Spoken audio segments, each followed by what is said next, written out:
Before the execution, the death row inmate has part of his hair shaved off. Then a hood is placed over his face. A wet sponge is supposed to be placed on his scalp to ensure good contact between the electrodes and the skin. This method allows electricity to flow quickly through the body, minimizing pain, while allowing the victim's family to witness justice being served. After the switch is turned on, even if the inmate is no longer moving, a forensic doctor must confirm death. If there is still a heartbeat, the electric current will be activated again until the heart completely stops. But that day a rookie prison guard made a fatal mistake. He forgot to wet the sponge before placing it on the inmate's head.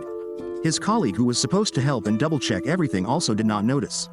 Not long after the execution began when the man accidentally glanced at the bucket of water nearby.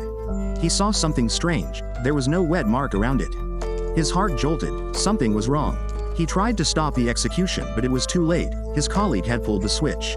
A large electric current struck the inmate's body, but because the sponge was dry, the electricity did not flow smoothly. This caused unimaginable pain. Sparks flew and smoke began to rise from the inmate's body. The air quickly filled with the smell of burning flesh. The man tried to intervene, but was restrained.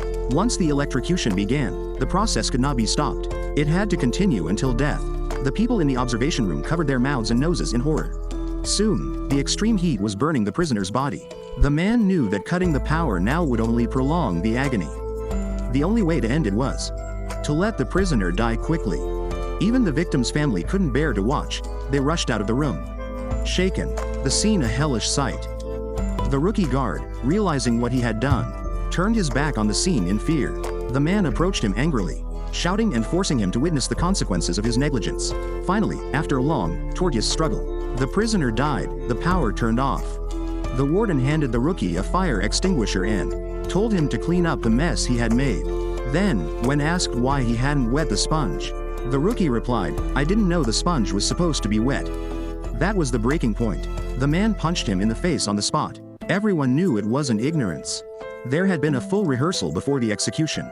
Was this intentional, but no one could do anything about it?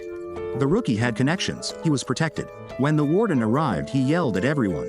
But in the end, the only punishment for the rookie was being transferred to another post.